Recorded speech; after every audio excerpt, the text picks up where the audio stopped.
안녕하세요. 동북고등학교 3학년 여러분. 논술 2차 시를 맡은 신준아 선생님입니다. 자, 1차 시 수업은 잘 들으셨죠? 이렇게 영상으로 인사를 드리게 돼서 좀 아쉬움이 있는데 빨리 개학해서 우리 얼굴을 마주보고 수업을 했으면 좋겠습니다.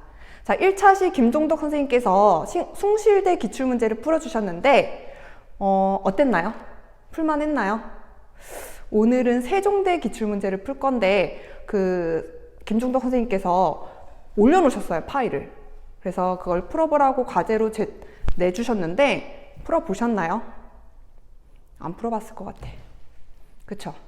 자, 안 풀어본 학생들은 지금 일시정지.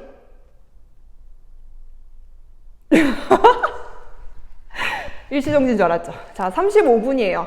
일시정지 시켜놓고 35분 동안 풀어보신 다음에 영상을 들으셔야 합니다. 그냥 꽁으로 영상 보시면 안 돼요. 답을 내지 못하더라도 문제를 읽고 그 문제가 요구하는 바를 이해한 다음에 풀이 과정에 대해서 고민하는 시간을 꼭 가져야 선생님 풀이 영상을 보고 본인 것이 되지, 그거에 대해서 고민하는 시간 없이 선생님 풀이를 보고 이해했다고 해서 다음에 그 문제를 풀 수 있는 건 절대 아니에요. 그래서 고민하는 시간을 꼭 갖고 시간을 지금부터 35분 해놓고 김종덕 선생님께서 올려놓으신 파일을 다운받아서 35분 동안 풀어보신 후 그 다음에 선생님 영상을 보시길 추천합니다. 그러면 오늘 세종대 기출문제 풀이를 들어가기 전에 선생님이 특별한 선생님을 모셨습니다. 자, 다년간 3학년 담임을 하시면서 입시 전문가로 거듭나신 올해 10반 담임 선생님 박현지 선생님을 모시고 세종대 논술 전형에 대한 설명을 들어보도록 하겠습니다. 자, 박현지 선생님을 모시겠습니다. 박수! 안녕 친구들. 자, 그러면 우리 박현지 선생님께서 세종대 논술 전형에 대해서 아주 친절하게 설명해 주실 겁니다. 네, 그럼요. 네, 여러분, 세종대 논술 우수자 전형 자연계열에 대해서 한번 알아볼까요?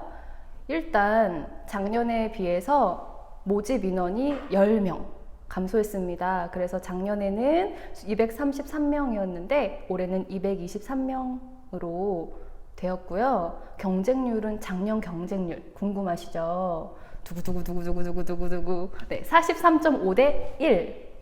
그런데 평균 경쟁률을 보면 48대 1에 육박하는 데이터를 보이는데요. 그게 왜냐하면 인문계 계열의 논술 경쟁률이 60대 1에 육박하기 때문이에요. 상대적으로 자연계는 경쟁률이 조금 더 낮다고 볼 수가 있겠죠.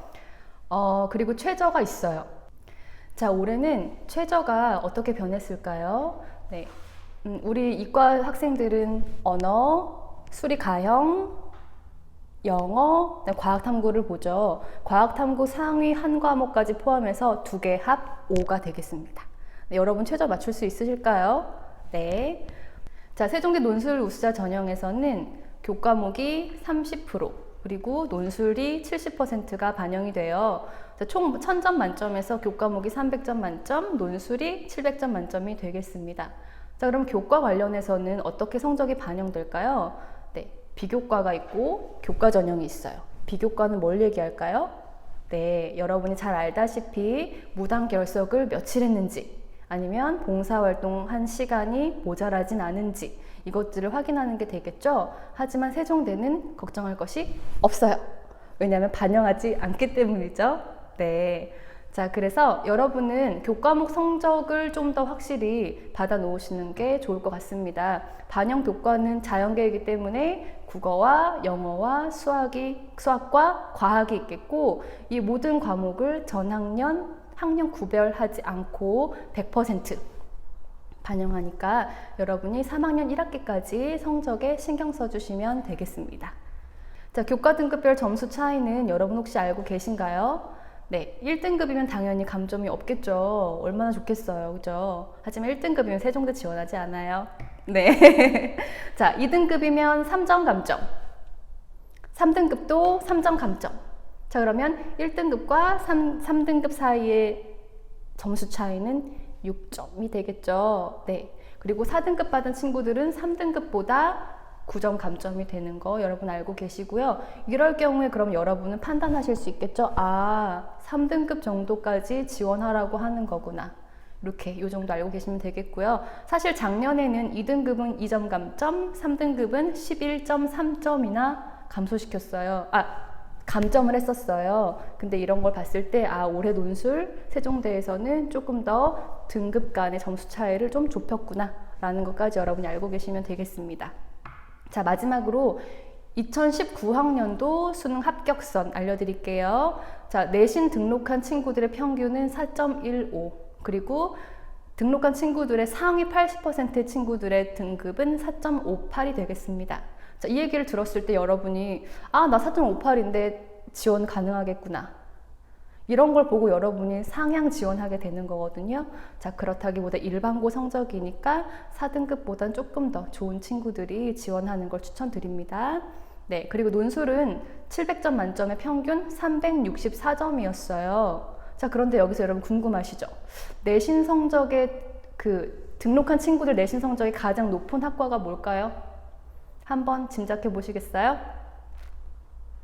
정답은 내신 성적이 가장 높았던 학과 화학과가 되겠습니다.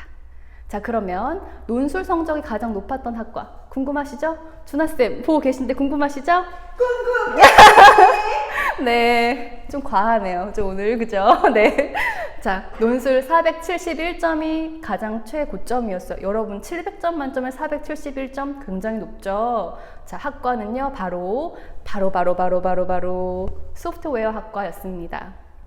네, 그래서 여러분이 과외 경쟁률, 과외 내신 등급 등등을 잘 살펴보시고 눈치도 잘 보셔서 아주 올바른 결정을 하셨으면 좋겠습니다. 하나 더, 마지막. 동북고등학교에서 작년에 세종대 논술을 몇 명이나 지원했을까요? 정답? 22명. 오, 꽤 많은 것 같죠? 자, 근데 합격자는요?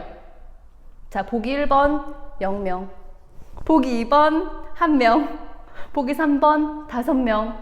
네, 정답은 잠시 후. 네, 정답은요, 바로 2번 1명이 되겠습니다.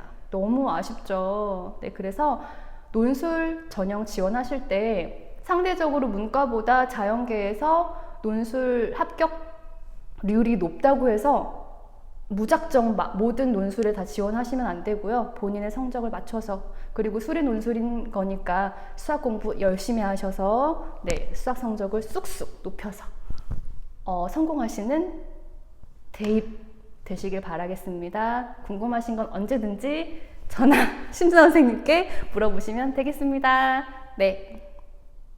와, 역시 박현지 쌤이네요. 오늘 이렇게 오셔서 좋은 말씀 해주시고 그 다음에 입시에 관한 친절한 설명 정말 감사드립니다. 제가 조만간 손수제비 쏠게요. 그래요. 그러면 박현지 쌤 다음에 또 봐요. 안녕. 둘, 셋. 너무 웃겨. 자, 그러면 우리 이제 논술 문제 풀이를 해볼까요? 선생님이 혼자서 수업을 기하 수업 이런 거 혼자서 잘 찍다가, 잘은 아니지만 열심히 찍다가 이렇게 박현지 선생님께서 도와주시고 설명도 잘해주시고 이래서 저랑 또 친한 선생님이기도 하고 그래서 굉장히 아까 텐션이 업이 됐었어요. 자, 우리 다시 차분하게 가라앉히고 문제 풀이 들어가 봅시다. 자, 세종대 작년 논술 기출문제입니다. 다음과 같은 실험을 한다. 아래 그림과 같이 상자 A와 상자 B가 있고 각 공에는 숫자 -1, 0 또는 1이 표시되어 있다. 자, 상자 A에는 -1의 공이 3개, 0의 공이 1개, 1의 공이 2개 들어있다. 상자 B에는 -1의 공이 1개, 0의 공이 2개, 그 다음에 1의 공이 1개 들어있다. 이렇게 되어 있거든요. 그림이 이제 잘 그려져 있죠? 그림이랑 같이 볼까요? 이렇게. A 상자에는 이렇게 공이, B 상자에는 이렇게 공이 들어있다. 자, 그 다음에 상자 A에서 임의로 2개의 공을 동시에 꺼내. 자, 임의로 2개의 공을 동시에 꺼내. 분필 좀 같이 쓰면서 볼까요? 2개의 공을 동시에 꺼냈어요. 동시에 꺼내서 숫자가 같으면 자, 조건 나왔습니다. 숫자가 같으면 이 2개의 공을 상자 B로 옮기고 숫자가 다르면 B로 옮기지 않는다. 자, 이렇게 나왔어요. 그 다음에 상자 B에서 임의로 한 개의 공을 꺼내 표시된 숫자를 확인한다. 자, 옮겨 쓸 수도 있고 B로 안 옮겨 쓸 수도 있어요. 자, 그 다음에 이제 연달아 일어나는 사건이죠. 확인했을 때 이 수를 확률 변수 X라 하자. 그리고 공들을 처음 상태로 되돌린다. 라고 했어요. 독립시행인 거죠. 지금 상황이 어떻게 이제 일어나고 있는지 이해는 되셨죠? A에서 먼저 공을 꺼내고 확인하고 B로 옮길지 말지 결정한 다음에 그 다음에 B에서 다시 공을 꺼내는 상황인 거예요.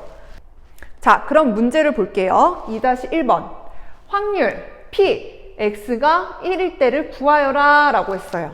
확률 변수 X는 뭐였어요? 우리가 B에서 공을 꺼냈을 때 뭐라고 되어 있어요? B에서 꺼냈을 때, 임의로 한 개 꺼냈을 때 표시된 숫자를 확률 변수라고 한다고 했어요. 그러면 B에 있는 공이 지금 마이너스 1, 0, 1이기 때문에 확률 변수 X가 가질 수 있는 건 뭐가 있어요? 그쵸? 마이너스 1, 0, 1이 이렇게 세 가지가 나올 수가 있는데 그 중에 우리는 뭐를 구하라고 했냐면 1일 때를 구하라고 했어요. 1일 때를 구하라고 했다. 그러면 1이 나오게 될 수 있는 경우의 수에 대해서 우리가 생각을 해봐야 되는데요. 다시 조건을 보면 A에서 임의로 두 개를 꺼내서 숫자가 같으면 다르면 이렇게 두 가지로 얘기를 했어요. 그럼 우리 어떻게 생각을 해줘야 돼요? A에서 꺼낸 공이 숫자가 같은 경우랑 다른 경우에 대해서 생각을 해주고 그 다음에 이제 B로 넘어가서 연달아 일어나니까 곱의 법칙을 이제 써줘야 되겠죠. 그러면 A에서 숫자가 같은 두 개의 공이 나올 수 있는 거는 봤더니 두 개가 나오려고 하니까 우선 0은 탈락이야. 0이 하나밖에 없기 때문에 0이 두 개가 나올 수가 없죠. 왜냐면 동시에 두 개를 뽑는 거니까. 그래서 마이너스 1이 두 개가 나오는 경우가 있고 1이 두 개가 나오는 경우가 있어요. 그래서 숫자 같은 경우는 두 가지. 마이너스 1이 나오는 경우, 1이 나오는 경우가 있죠. 그런 다음에 이제 다른 경우는 어떻게 구하면 돼요?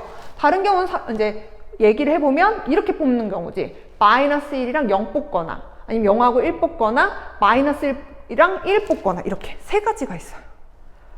근데 이제 생각을 해보자. 다른 경우로 이제 케이스를 나눠서 첫 번째 마이너스 1이랑 0 뽑았을 때 0하고 1 뽑았을 때 마이너스 1하고 1 뽑았을 때 이렇게 나눠서 구할 수도 있지만 우리 생각을 해보자. 우리 어떤 개념을 배웠죠? 지금 숫자가 같으면 다르면 이 두 가지 말고 또 있나요? A에서 공을 뽑았을 때 나올 수 있는 경우가 두 가지밖에 없어. 같거나 다르거나야. 근데 내가 같은 경우를 첫 번째에서 구해버렸어. 그러면 다른 경우는 어떻게 구하면 돼? 그렇죠. 뭘 이용하면 돼요? 이 손 뭐야? 그렇죠. 뭘 이용하면 돼요? 여사건. 그래서 다른 경우는 우리가 여기서 구한 같은 경우를 구한 다음에 뭐 해주면 돼요? 그쵸. 1에서 빼주시면 돼요. 그래서 우리가 A에서 나올 수 있는 경우의 수는 사실 크게 세 가지를 해주면 됩니다. 어떤 경우? 마이너스 1 두 개 나오는 경우, 1 두 개 나오는 경우. 그 다음에 세 번째는 그 외의 것. 1에서 방금 구한 것들 합한 걸 뺀 값. 그러면 우리가 A에서 나올 수 있는 경우를 다 구해준 거고 그 다음에 옮겼을 때 B에서 한 개의 공을 꺼냈을 때 내가 1이 나오는 경우를 구하고 싶은 거잖아? 그러면 1이 나오려면 우선 이 상태에서 자, 공을 옮길 때는 언제 옮기냐면 같으면 옮기는 거야. 같으면 두 개가 옮겨와. 그래서 옮겨온 애가 마이너스 1인 경우, 1인 경우. 그럼 공의 숫자가 여기서 4개였는데 6개로 늘어나겠죠. 그 6개일 때 1을 뽑을 경우의 수, 확률을 구해주면 되고요. 그 다음에 다르면 옮기지 않는다고 했으니까 이 상태에서 1을 뽑을 확률을 구해주시면 돼요. 자, 무슨 말인지 이해되죠? 우리가 어떻게 경우의 수를 나눠서 확률을 구할 건지 얘기를 해봤어요. 그러면 우리가 이 그림 세 가지를 가지고 한번 문제를 풀이해 봅시다. 자, 그럼 첫 번째 경우는 뭐냐면 같은 공이 마이너스 1인 경우예요. 같은 공이 나왔어. 두 개를 뽑았는데 그게 마이너스 1인 경우예요. 같은 공 A에서 그 다음에 두 번째는 같은 공을 뽑았어. 근데 그 같은 공의 숫자가 1인 경우예요. 1인 경우. 그 다음에 세 번째는 뭐야? 다른 공을 A에서 다른 공을 뽑은 경우예요. 그럼 첫 번째, 같은 공을 마이너스 1을 2개 뽑을 확률을 구해보자. 지금 총 몇 개지? 하나, 둘, 셋, 넷, 다섯, 6개. A에는 6개 공이 있어요. 6개 공에서 임의의 공 2개를 꺼내는 경우의 수는 몇 개예요? 뭐야? P야, C야? 그쵸? C죠? 순서 상관없으니까 전체 6C 2분의 그 다음에 뭐에서 2개 뽑아야 돼? 그치? 마이너스 1에서 2개를 뽑아야 되는데 마이너스 1이 3개가 있으니까 우리는 어떻게 해줘야 돼요? 3개 중에 2개를 뽑으면 되겠지. 이게 뭐야? A에서 마이너스 1을 뽑을 경우, 2개 뽑을 경우. 그 다음에 두 번째, 이번에는 1을 2개 뽑을 경우. 전체 6개 중에서 2개를 뽑는 건 똑같아요. 똑같은데 어디? 1에서 1, 2개에서 2개를 뽑아야 되니까 2개에서 2개를 뽑는 경우. 이렇게 되겠죠. 그래서 얘가 몇이니? 계산하면 6C2, 6, 5, 2, 그 다음에 3C2는 3C1과 같죠? 3이에요. 3 몇이에요? 5분의 1이 나와요. 5분의 1. 그 다음에 얘도 마찬가지로 분모는 지금 구한 거랑 6C2 똑같으니까 15분의 2C1이니까 1이네요. 15분의 1 구했어요. 그 다음에 다른 공이 나오는 경우는 이걸 2개 합한 걸 1에서 빼주면 되죠. 5분의 1 플러스 15분의 1 한 거를 빼주면 돼요. 그럼 얘는 15분의 3이니까 15분의 4가 돼서 1에서 15분의 4를 빼주면 15분의 11이 되겠죠. 그래서 이제 각각의 경우가 이렇게 나왔어요. 이게 A 상자에서 우리가 이제 조건별로 확률을 구해준 거고요. 그 다음에 이제 넘어가서 B로 넘어가야겠지, B. 그러면 요거 그대로 가보자. B에서는 얘가 이제 마이너스 1이 2개가 같은 공이 나왔으니까 B로 옮길 거 아니야. 그럼 여기에 지금 마이너스 1이 이렇게 2개가 추가로 생긴 거예요. 그럼 총 몇 개야?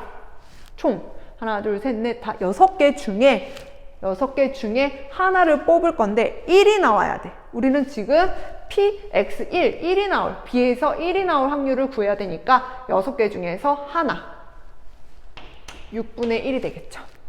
그쵸? 그 다음에 이때는 1이 2개 왔으니까 이렇게 되겠네. B상자에. 마찬가지로 6개 중에서 1이 몇 개예요? 3개. 그러니까 얘는 2분의 1이 될 거예요. 이렇게.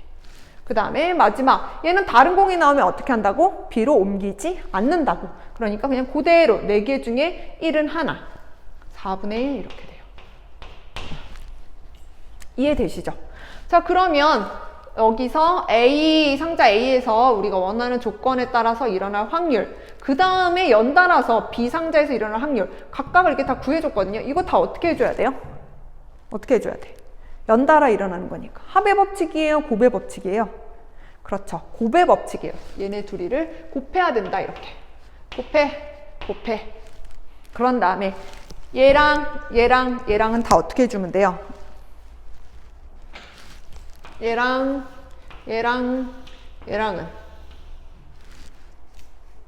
합의 법칙이야, 곱의 법칙이야. 그치? 합의 법칙. 배반인 사건이들기 때문에 배반인 사건이니까 얘네 다 구한 걸 더해주면 우리가 구하고자 하는 누가 된다? PX1이 된다. PX1은 얘 몇이냐? 30분의 1 더하기 얘는 30분의 1 얘도 더하기 얘는 60분의 11. 그러면 통분해보자. 얘는 30분의 2, 15분의 1, 60분의 4, 60분의 15. 그럼 약분하면 4분의 1이 되겠네요. 답은 4분의 1이에요. 오호! 이렇게 구해주시면 돼요. 이렇게 구하게 되면 문제 1번을 80점을 맞게 된다. 그럼 부분점수, 우리 채점 기준에서 부분점수를 주는 대학교에서 밝힌 부분점수 기준은 어떻게 되냐면요. 요거 B A에서 이렇게 됐을 때 그 다음에 B에서 연달아서 일어나는 사건, 이 사건에 대한 확률 6분의 1, 2분의 1, 4분의 1 여기까지 구했으면 여기까지 우리가 몇 점을 준다? 40점을 주겠다. 총 80점 중에 이 3개를 구해주면 40점을 받게 돼요. 근데 이 문제 어렵나요? 어렵지 않죠. 그래서 1번 문제 이렇게 풀어주시면 됩니다. 자, 그래서 논술 문제니까 선생님 풀이처럼 쓸 수도 있지만 좀 더 구체적으로 우리가 서술을 해서 풀자면 우리가 이 같은 공, A에서 같은 공이 마이너스 1이 나올 사건을 AP라고 해볼게요. AP 얘는 A에서 마이너스 1이 2개 나오는 사건. 그쵸? 그래서 우리가 구하고 싶은 그 다음에 B는 상자 B에서 1이 나오는 사건이라고 할게요. 그럼 우리가 첫 번째 요거 우리가 아까 구한 거는 뭐라고 쓰면 돼요? A에서 마이너스 1이 2번 나오고 그 다음에 B에서 1이 나온 거. 이거 아까 구했을 때 몇이었죠? 5분의 1 곱하기 6분의 1 해서 30분의 1이었죠. 두 번째, 얘는 AQ라고 해볼게요. AQ는 A에서 1이 2개 나오는 사건. 그러니까 같은 수가 1일 때. 그래서 우리가 구하고 싶은 거는 A에서 1이 2번 나오면서 B에서 1이 나오는 거니까 얘는 어떻게 된다고 했었죠? 숫자가 15분의 1 곱하기 6분의 3이었어요. 그래서 30분의 1 똑같았죠? 30분의 1. 그 다음에 이제 다른 공이 나오는 거. 얘는 AR이라고 해볼게요. 그러면은 A에서 다른 공이, 숫자가 다른 공이 나오는 사건 이라고 한다면 PAR 교집합 B. 그래서 다른 공이 나오는 건 우리 아까 얘 뺀 거였죠. 몇이었어? 15분의 11에서 4분의 1이었으니까 60분의 11이요. 그래서 우리가 구하고자 하는 거는 총 PB죠. 그러니까 P X가 1인 거는 내가 뭐 하고 싶은 거야? PB. 이렇게. 그래서 얘랑 노란색, 얘랑 다 더해주면 되겠죠. 이게 일어날 수 있는 거는 AP 교집합 B. 그 다음에 PAQ 교집합 B. 그 다음에 PAR 교집합 B. 이거 세 개를 다 더해주는 거다. 그래서 30분의 1 더하기 30분의 1 더하기 60분의 11이 돼서 아까 구한 4분의 1 이렇게 써주시면 돼요. 완벽하죠. 이렇게 해주시면 80점을 받게 됩니다. 자, 그 다음 2번을 넘어가 볼게요. 2번 문제 같이 봅시다. X가 1일 때 B에서 나온 숫자가 공에 적힌 숫자가 1일 때 상자 A에서 꺼냈던 두 개의 공이 서로 같은 숫자의 확률을 구하시오. 얘가 왜 70점인지 아시겠죠? 왜요? 1번에서 우리 다 구했어. 그것만 가지고 얘가 의미하는 거를 구해내면 사실 크게 어려울 게 없기 때문에 구해주면 돼요. 그러면 이 문제를 좀 이해해보자. X가 1일 때 그러니까 사건 A일 때 사건 B의 확률을 구하시오. 이거 뭐지? 뭐야? 그쵸? 조건부 확률 문제예요. 그러면 우리가 아까 썼던 AP, AQ, AR, 그 다음에 B를 이용해서 한번 확률을 구해볼까요? 이미 목이 타서 필가루 묻었어. 좀 음료수를 마시면서 수업을 할게요.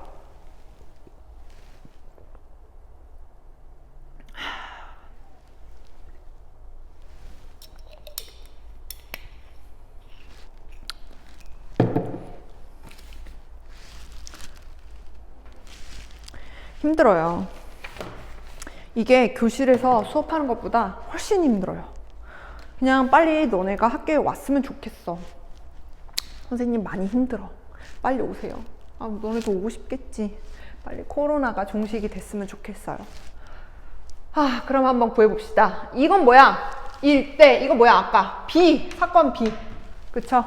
선생님이 아까 써줬던 거. 그 다음에 꺼낸 두 개의 공이 서로 같은 숫자. 얘는 뭐야? A, P랑 A, Q죠. A, R이 뭐였어? 다른 숫자인 사건을 얘기했었죠. 그러면 이거를 확률 P를 표현을 해보면 어떻게 돼요? 1대니까 우리 조건부 확률 어떻게 써요? 그렇죠. B 1대 A, P.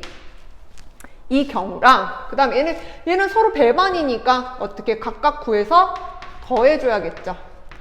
B일 때 AP가 일어날 확률. 이걸 구하란 얘기예요.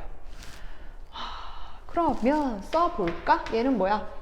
P, B분의 우리 조건부 확률 아시죠? P, AP 교집합 B 더하기 P, B분의 P, A, Q 교집합 B 이거 구하란 얘기야. 자, 분모가 같기 때문에 한꺼번에 쓰면 P, B분의 P, A, P 교집합 B 더하기 P, A, Q 교집합 B 이렇게 되겠다. 이거 아까 다 구해놨잖아. 구해놨어. 이거 아까 뭐였어? 4분의 1, 1번 문제예요. 1번 문제 답. 4분의 1분의 1분의 요거랑 요건 뭐였어? 위에 거 2개. 선생님 상자 이렇게 3개 있고 위에 거 2개. 뭐였어? 30분의 1 더하기 30분의 1이죠. 30분의 1, 30분의 1. 2개 더하니까 30분의 2, 15분의 1. 그래서 답은 15분의 4. 그래서 1번 문제에서 선생님처럼 뭐 AP는 뭐, AQ는 뭐, AR은 뭐, B는 뭐 이렇게 딱 지정해서 서술해 놓고 2번에서는 그냥 그대로 이렇게 쫙 풀어주면 요게 답이에요. 이렇게 하면 70점. 노란색 어디 갔어? 이렇게 하면 70점입니다. 이렇게 답까지 나오면 70점이고요. 그 다음에 부분 점수. 부분 점수가 있어요. 부분 점수는 요거. 요 부분. 요 부분까지 구해주면 또 40점이에요. 여기까지 구하면 40점, 여기까지 구하면 70점. 이해되시죠? 어렵지 않아요. 조건부 확률의 의미를 잘 파악하고 계시면 그대로 풀이해 주시면 됩니다. 자, 그러면 3번 문제 보겠습니다. 위의 실험을 3회 독립시행하여, 독립시행하겠다. 3회 독립시행하여 구한 표본 평균, 표본 평균 나왔어요. 표본 평균을 X바라 하자. 자, 확률 P, X바가 0.7보다 작거나 같은 확률을 구하시오 라고 했어요. 뭔가 좀 말이 많아졌는데, 어려울 거 없죠. 지금 3회 독립시행한다고 했어요. 왜냐면 이제 독립시행인 거 우리 알고 있었던 게 다시 공을 제자리에 넣는다라고 했기 때문에 그 다음 시행에 영향을 끼치지 않죠. 그래서 독립시행이 돼요. 그래서 우리 아까 했던 거를 3번 반복을 할 거다. 그랬을 때 구한 표본 평균을 X바라고 했을 때 X바가 0.7보다 작거나 같은, 우리가 확률 변수가 아까 뭐였죠? X가? B에서 꺼낸 공의 숫자였죠. 그것을 0.7보다 작거나 같게 된 구해봤자, 나와봤자 나온 숫자들이 뭐예요? 마이너스 1, 0하고 1이에요. 그러면 0.7보다 작은, 표본 평균이 0.7보다 작은 애는 뭐가 있어요? 그치? 마이너스 1하고 0. 그럼 얘는 지금 뭘 구하라고 한 거냐면, X바가 마이너스 1이 될 거랑 0이 되는 거를 구해서 더해라 라는 얘기예요. 그쵸? 근데 이제 생각을 해봅시다. 물론 얘를 구하고 얘를 구해서 더해서 얘를 구할 수 있지만 잘 생각을 해봐야 돼. 우리는 항상 그냥 시간이 무한정 주어진 게 아니기 때문에 좀 빨리 정확하게 풀 수 있는 방법을 생각해야 되는데, 우리가 확률 변수가 가질 수 있는 가지수가 몇 개예요? 마이너스 1, 0하고 1, 3개밖에 없어요. 근데 2개의 경우의 수를 합한 걸 구하라? 그러면 2개를 각각 구해서 더할 수도 있겠지만 더 편한 방법은 뭐가 있겠어요? 그쵸? 아까도 했어. 여사건. 얘는 다 뭐랑 같아요? 1을 제외한 경우랑 같아. 그러니까 얘는 뭐라고 얘기해 주면 돼요? 1에서 x바가 1인 확률을 빼주면 되겠죠. 그래서 얘를 구해서 1에서 빼는 게 더 낫다고요. 그리고 실질적으로는 아까 x가 1인 경우도 구해놨고. 그럼 생각을 해봅시다. 얘를 구해보자. p x 바가 바가 1이 될. 3번 시행했을 때 다 1이 나와야 돼. 그럼 얘는 뭐니? 독립시행이니까. 우리 독립시행이면 확률을 다 어떻게 하죠? 그치, 곱하죠. 얘는 뭐라고 해주면 돼요? x가 1이 나올 확률을 뭐 해주면 돼? 3번 한 거니까 3번 다 1이 나와야 되니까. 그치, 1이 나올 확률의 세제곱이 되겠죠. 세제곱. 우리 아까 1이 나올 확률은 몇이었어요? 4분의 1이었지. 4분의 1의 세제곱이 돼요. 4분의 1의 세제곱은 몇이야? 64분의 1이죠. 그러니까 우리가 구하고 싶은 건 64분의 1이 아니야. 열심히 해놓고 이걸 답이라고 쓰는 애들이 있어. 끝까지 정신 차리셔야 돼. 우리는 뭘 해줘야 돼? 1에서 64분의 1을 빼줘야 되니까 우리가 구하고 싶은 거는 64분의 63이다. 이게 답이에요. 어렵지 않죠? 1번에서 설정만 잘 해놓고 넘어가면 사실 이 2번과 3번은 1번에서 나온 결과를 이용해서 쭉 풀 수 있게끔 해놨기 때문에 이 답을 구하는 거는 어렵지 않죠. 이렇게 구해주면 80점이에요. 부분 점수가 얘는 또 어디 있냐면요. 여기. 요거 구하는 거. 요거 구하는 게 40점이에요. 요거. 4분의 1. 요 4분의 1 구해주면 40점. 끝까지 구해서 64분의 63 나오면 여기까지 해주면 80점. 이렇게 됩니다. 이해되시죠? 어떠셨어요? 세종대 기출문제. 사실 엄청 어렵진 않죠.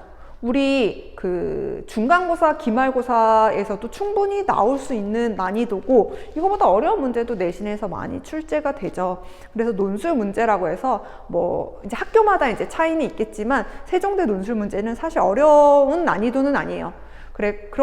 그렇지만 이제 최저 기준도 있고 교과도 들어가기 때문에 사실 아까 박현지 쌤이 말씀하신 것처럼 합격률이 높지는 않아요. 왜냐면 최저 합이 5인데 2 또는 2, 3 이렇게 나오든지 1, 4 이렇게 나와야 되는데 뭐 1, 4인 경우는 크게 없겠지만 2, 3 이렇게 나오는 우리 학교 학생들은 사실 세종대를 그렇게 크게 지원을 하지 않아요. 더 높은 데를 많이 상향을 많이 하기 때문에 논술인 경우는 그래서 최저를 맞춰서 붙는 경우가 아까도 말했지만 1명. 참담하죠. 우리 열심히 준비합시다. 끝까지 수능 최저를 잘 맞출 수 있도록 노력을 하시고 사실 수능 준비와 논술 준비는 크게 다르지 않아요. 지금 풀어보셨겠지만 전혀 다른 개념들이 나오는 게 아니기 때문에 수학 모의고사 수학 점수가 잘 나오는 애들은 논술을 잘하게 돼 있어. 근데 내가 그게 4등급, 5등급 나오는데 논술을 잘하겠다? 사실 그건 너무 운에 맡기는 일이에요. 그렇기 때문에 우리 착실하게 준비를 해서 1명이 될 수 있도록 노력을 해봅시다. 그 합격자 1명 누군지 나중에 알려드리겠습니다. 자, 그러면 이렇게 2차 시가 끝났고요. 우리 3차 시는 박명수 선생님께서 한양대 에리카 논술 기출문제를 풀어주실 겁니다. 선생님이 파일을 올려놓을 테니까 꼭 미리 풀어보시고 3차 시 하시기 전에 꼭 고민하는 시간을 갖고 그 다음에 풀이 영상을 보시길 바랄게요. 선생님이 오늘 쿠키 영상이 있거든요. 여기서 이제 강의 끝난 줄 알고 닫으면 안 돼요. 어머. 막 지금 블루투스 리모컨이 날아가고 난리 났어요. 우리 논술 전형을 보는 학교 중에 가장 높은 학교, 우리 연세대 논술 전형의 합격생. 그래서 올해 20학번으로 연세대에 입학한 졸업생 형이 논술 준비는 이렇게 한다라는 영상을 준비했거든요. 끝까지 시청하시고 우리 논술 전형 준비 열심히 하시기 바랍니다. 동북고 3학년 여러분, 화이팅! 안녕하세요. 저는 재작년에 동부고등학교를 졸업하고 올해 연세대학교 화학과 입학하게 된 이성준이라고 합니다. 오늘 신준 선생님을 도와서 여러분들에게 논술 시험에 관련된 팁들과 저의 준비 과정을 소개해 드리려고 하는데요. 먼저 논술 준비를 해야 하는 이유는 동부고등학교의 경우 다른 학교보다 논술로 대학을 가는 비중이 굉장히 큽니다. 논술 전형에는 수능 최저 기준이 있는 학교도 있고 없는 학교도 있는데요. 그런 논술 최저 기준을 생각하지 않고 혹은 나는 당연히 맞출 수 있겠다 하고 자신을 과대평가해서 높은 학교에 지원하는 경우가 있는데요. 그런 학생 중 시험을 잘 봐서 대학에 붙는 경우도 있지만 수능에서 실수를 해서 아무런 논술 시험장으로도 가지 못하는 그런 학생들이 있었습니다. 그래서 여러분들은 꼭 최저 기준이 없는 학교 또는 기준이 굉장히 낮은 학교들을 여러 군데 지원해서 혹시나 수능에서 실수를 하더라도 기회가 남아 있게끔 그렇게 지원을 하셔야 합니다. 이과 논술은 수리 논술과 과학 논술 두 가지를 모두 보는 학교가 많은데요. 여러분들 지금 3학년이고 2과목을 배우는 학생들도 있을 텐데 논술 준비를 하게 된다면 2과목을 학교 수업이라도 열심히 들어야 합니다. 작년 연세대학교의 경우 수학과 과학의 비중이 60% 그리고 40%였는데요. 만약에 2과목을 공부하지 않아서 이 과학 과목에 제대로 된 답을 기술하지 못한다면 수학 과정에서 아무리 답을 잘 썼더라도 붙을 가능성이 굉장히 적습니다. 그래서 여러분들이 2과목 수업, 학교 수업이라도 열심히 들으면 풀 수 있는 정도의 문제가 나오니까 학교 수업이라도 열심히 듣는 것을 추천드립니다. 그리고 수리 논술과 과학 논술 모두 한꺼번에 보기 때문에 과학 논술에서 최대한 시간을 절약한 다음에 수리 논술에 시간을 더 투자하는 것을 추천드립니다. 다음은 어떻게 논술을 준비해야 할까에 관해서 말을 해드릴 건데요. 논술이 보통 서술 방법이 중요하다곤 하지만 답을 맞추지 못한다면 점수를 받지 못합니다. 그래서 여러분들은 기본적으로 수능, 수학 공부를 열심히 하셔야 되고요. 논술 문제를 풀 때 전략을 세워서 문제에 접근하는 것이 가장 좋은데요. 고등학교 논술 문제에 출제되는 유형은 한정되어 있습니다. 크게 증명 문제와 그리고 답을 요구하는 문제 두 가지로 나뉘는데요. 증명 문제의 경우 P면 Q이다 와 같이 증명하는 직접 증명 문제, 그리고 Q가 아니면 P가 아니다 와 같은 간접 증명, 그리고 n이 K일 때 성립하고 n이 K 플러스 1일 때 성립한다면 모든 자연수 n에 관하여 성립한다 라는 논리를 가지고 있는 수학적 귀납법, 그리고 예시, 반례를 들어서 증명하는 방법, 이렇게 크게 네 가지를 넣을 수 있습니다. 그리고 답을 도출해내는 문제는 미적의 경우 제시문을 주고 소문제들을 해결하는 문제가 많은데요. 그 제시문의 식의 구조를 이용해서 풀거나, 그리고 문제의 식과 비교해서 해결하는 방법, 그리고 확통의 경우는 분류하여 계산하기, 그리고 기하의 경우에는 그래프와 그림을 이용하여 계산하기 등으로 나눌 수 있습니다. 대부분의 문제가 이런 유형으로 출제되기 때문에 문제를 푸는 것도 중요하지만 그 해설을 확인하면서 어떻게 문제에 접근해야 할지를 파악하는 것이 중요하다고 생각합니다. 어느 정도 수학 문제에 접근하여 답을 도출해낼 수 있는 정도의 실력이 된다면 서술하는 연습을 하셔야 되는데요. 논술의 채점 방식은 요구하는 풀이 과정이 있으면 점수를 주고 그게 누락되는 만큼 점수를 깎는 그런 채점 방식입니다. 그래서 서술할 때 너무 간결하게 쓰면 감점을 받을 수 있고요. 너무 길게 장황하게 쓰면 시간이 부족해서 다른 문제를 해결하지 못할 수 있습니다. 그래서 여러분들은 모범 답안에 해당하는 풀이만을 서술해내는 게 가장 중요한데요. 이를 위해서는 많은 문제를 풀어보고 풀이 과정과 비교해 가면서 어떤 것이 꼭 필요한 풀이이고 어떤 것이 불필요한 필요인지에 대한 감을 찾아가는 게 가장 중요합니다. 논술 시험은 학교마다 스타일도 다르고 출제 경향도 다른데요. 그래서 원하는 대학, 희망하는 대학이 있다면 반드시 그 학교의 기출 문제와 그리고 그해 모의 논술을 문제를 꼭 풀어보시길 바랍니다. 만약에 시간이 없거나 혹은 귀찮다 하면 작년 기출과 올해 모의 논술 이 두 가지는 꼭 풀어보시길 바랍니다. 그리고 논술 시험은 시험 시간이 굉장히 긴데요. 연세대학교의 경우는 150분, 그리고 다른 학교에도 2시간 이상 많은 시간을 요구합니다. 그래서 시험을 보는 중에 집중력이 흐트러지면 의도했던 것과는 다른 방향으로 문제에 접근할 수 있는데요. 이를 막기 위해서 여러분들은 100분, 150분 이상 시간을 재고 문제를 풀어보는 연습을 하셔야 합니다. 네, 그럼 이상으로 저의 팁은 여기서 마치도록 하겠고요. 논술 비중이 아무리 적어졌다 하더라도 동북고의 경우는 아직도 많은 학생들이 논술로 대학에 가고 있습니다. 여러분들도 포기하지 마시고 논술 준비 열심히 하셔서 꼭 원하는 대학에 진학하셨으면 좋겠습니다. 감사합니다.